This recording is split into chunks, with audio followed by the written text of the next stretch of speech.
नमस्कार, मैं बालकृष्ण मुले एक बार फिर हाजिर हूं शहर के गलियारों में हो रही ताजा चर्चाओं के साथ। चलिए सबसे पहले बात करते हैं बेबाक मंत्री जी की।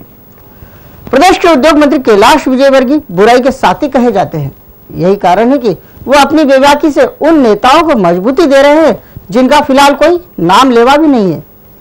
कोई नया नाम आता उससे पहले मंत्री जी ने अपने पत्ते फेंक दिए। साथ ही एक कदम आगे बढ़ाते हुए नितिन गडकरी और प्रभात झा दोनों के अध्यक्ष बनने के रास्ते में बिछे कांटे हटाने की कोशिश भी उन्होंने शुरू कर दी है। मंत्री जी की यह बेबाकी पूरे प्रदेश के गलियारों में खासा चर्चा का विषय बनी हुई है। बीजेपी राष्ट्रीय अध्यक्ष के नाम पर अंतिम मोहर लगना बाकी है। कुछ यही हाल प्रदेश अध्यक्ष के नाम को लेकर भी है। जो हालात राष्ट्रीय अध्यक्ष के नाम को लेकर है, वही हालात प्रदेश अध्यक्ष के नाम को लेकर भी चल रहा है। जिस तरह नितिन गडकरी के खिलाफ पार्टी के अंदरूनी स्तर पर माहौल खराब किया जा रहा है, उसी तर्ज पर प्रादेशिक स्तर पर भी प्रभात झा के खिलाफ अघोषित अभियान चल रहा है। सभी को पार्टी की भीतरी स्थिति पता है, लेकिन कोई भी नेता अपना मुंह खोलना नहीं चाहता है। नेताओं को डर है कि यदि नितिन गडकरी के स्थान पर दूसरा कोई अध्यक्ष बन गया तो उनकी बैठे ठाले फजीहत हो जाएगी।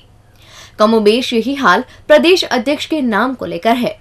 नेता हो या मंत्री, सभी को मालूम है कि प्रभात झा की जगह और कोई आ गया तो बुराई हो जाएगी। इसलिए न तो कोई गडकरी के फेवर में बयान दे रहा है और न ही कोई झा को पुनः प्रदेश अध्यक्ष बनाने के लिए अभियान चला रहा है।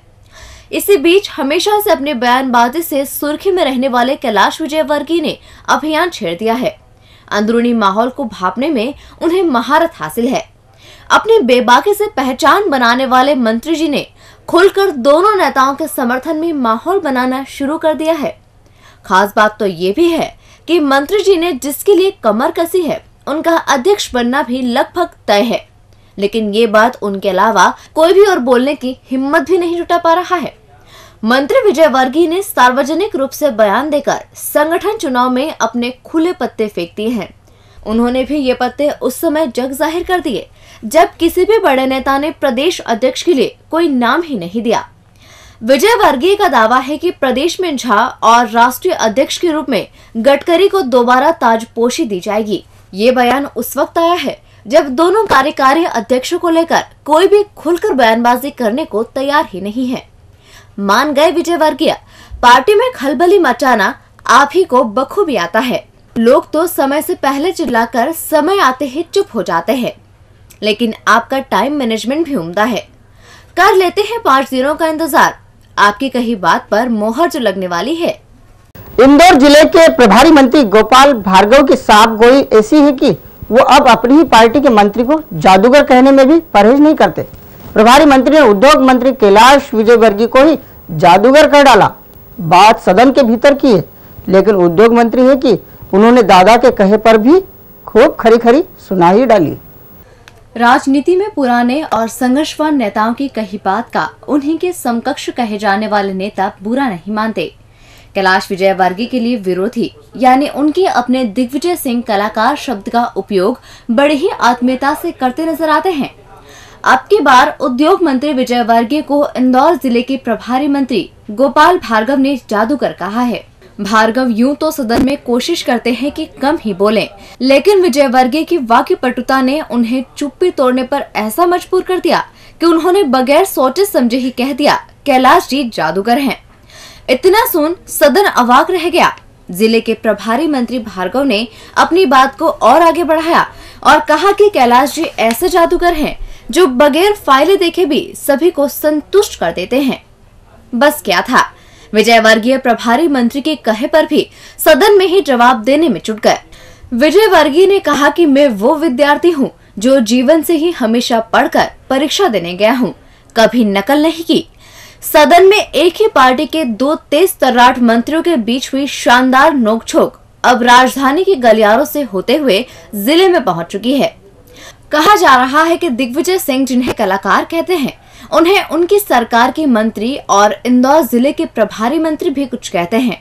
तो सुना, गोपाल भार्गव कहते हैं कि कैलाश जी जादूगर है। एक मामले में एक नहीं 3 विधानसभा क्षेत्र को हैरान कर दिया है। विधानसभा क्षेत्र क्रमांक 2, 3 और 5 ऐसे फेर में है कि उनका उलझा मसला कौन निपटाए ये समझ नहीं आ रहा है। हालांकि सभी ने इस विवादित मामले की गेंद को 2 नंबर में उछाल दिया है। अब देखना है कि इस गेंद को विधायक रमेश मेंदोला कैसे खेलते हैं। मालवा मिल सब्जी मंडी का मसला विधानसभा क्षेत्र क्रमांक 2, 3 और 5 के बीच बड़े ही इंटरेस्टिंग अंदाज में पहुंच चुका है।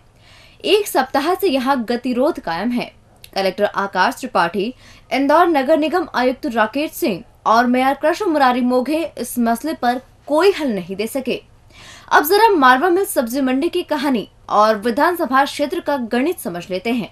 तो सुनिए, परिसीमन से पहले मालवा मिल फीडर रोड विधानसभा क्षेत्र क्रमांक 2 में आया करता था। मंत्री कैलाश विजयवर्गीय और विधायक रमेश मेंदोला के प्रभाव क्षेत्र वाले एरिया में जब फीडर रोड का काम शुरू हुआ तो सब्जी वालों को हटाने के लिए निगम ने विधायक मेंदोला की शरण ली। मेंदोला मंडी पहुंचे और सभी को स्कीम नंबर 91 में शिफ्ट करवा दिया। सड़क बनकर तैयार हुई तो विधानसभा क्षेत्र क्रमांक 5 में आने वाले वार्ड के पार्षद रवि वर्मा ने सब्जी वालों को अपने पुराने स्थान पर पहुंचने की सलाह दे डाली। सब्जी वालों को बात समझ आई और फिर वो पहले वाले स्थान यानी फीडर रोड पर पहुंच गए। एक और खास बात ये भी है कि फीडर रोड अब विधानसभा क्षेत्र क्रमांक 3 में आती है, लेकिन चलती है यहाँ 2 नंबर विधायक रमेश मेंदोला की।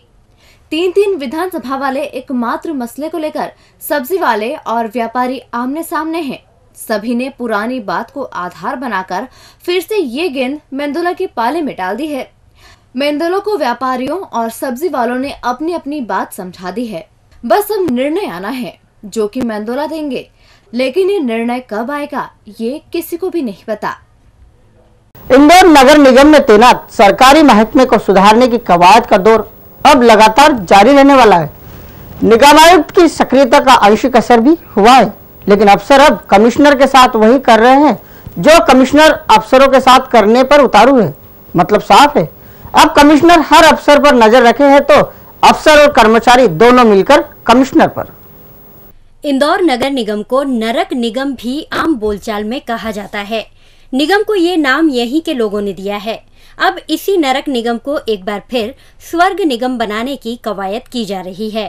कमिश्नर राकेश सिंह की इस कवायद के पीछे मंशा बेहद साफ है।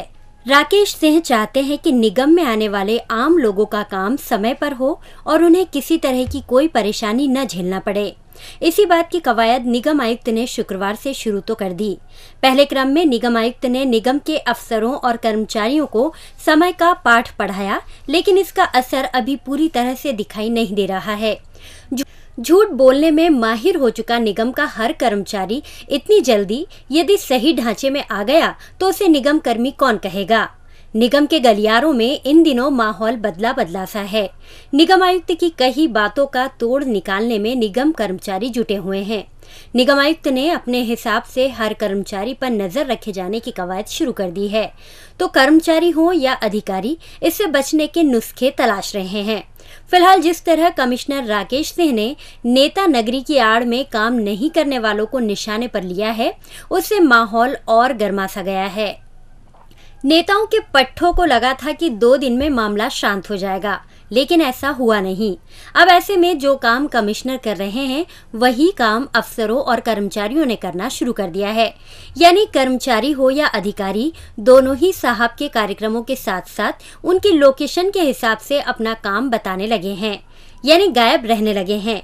निगम गलियारों में ये चर्चा भी जोरों पर है कि जिन्हें सुधरना है वो तो पहले दिन ही सुधर गए, लेकिन जिन्होंने हम नहीं सुधरेंगे का स्लोगन रट कसम ही खा रखी है, उनसे क्या उम्मीद की जा सकती है।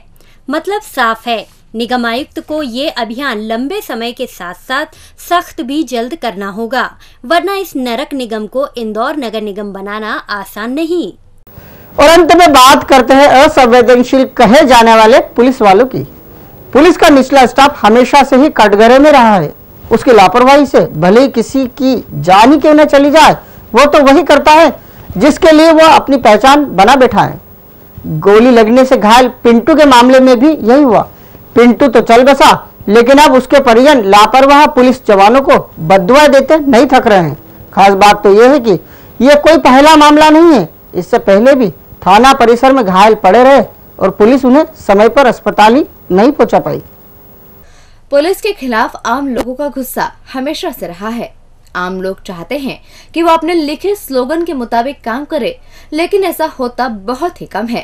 पुलिस के निचले स्टाफ की लापरवाही एक बार फिर उजागर हो गई। अब की बार मामला प्रेस कॉम्प्लेक्स स्थित एक कैंटीन में गोली का है। इस घटना में एक युवक पिंटू घायल हो गया। पिंटू आधे घंटे तक तड़पता रहा। उसके अपने साथी तो उसे छोड़ भागे और बाद में पहुंचे पुलिस वालों ने भी समय रहते उसे अस्पताल नहीं पहुंचाया। जब ये बात मीडिया की सुर्खियां बनी तो पुलिस की तत्परता पर प्रश्न खड़े हो गए। थाने पर तैनात स्टाफ की नजरें झुकी झुकी सी हैं। दरअसल पुलिस वालों को ऐसा लगा कि ये उनकी करतूत किसी के सामने नजर ही नहीं आएगी, लेकिन उनकी इस बड़ी गलती को सही काम कर जग जाहिर भी किया सीएसपी प्रशांत चौबे ने। जैसे ही सीएसपी प्रशांत स्पॉट पर पहुंचे, वैसे ही उन्होंने पिंटू को तड़पता देख अस्पताल भिजवाया, लेकिन तब तक देर हो चुकी थी। पहले राजेंद्र नगर और अब एमआईजी पुलिस का निचला स्टाफ कटघरे में है, लेकिन वहां कोई भी कार्रवाई नहीं हुई और न ही यहाँ होने वाली है। लेकिन शहर के गलियारों में इसी तरह की सुर्खियों से ही तो पुलिस के निचले स्टाफ का असली चेहरा उजागर होता है। अब गलियारों में तो यही चर्चा है कि सभी को सुधार का पाठ पढ़ाने वाले खुद क्यों नहीं सुधर जाते। अब पिंटू के परिवार वाले जितना गोली चलाने वालों को कोस रहे हैं, उतना ही समय पर अस्पताल नहीं पहुंचाने वाले पुलिस वालों को भी। हालांकि सीएसपी ने जरूर मौके की नजाकत समझी और खुद पाक साफ हो गए। डीजी न्यूज के खास कार्यक्रम गलियारों से में आज इतना ही। ताजा खबरों के लिए देखते रहिए डीजी न्यूज।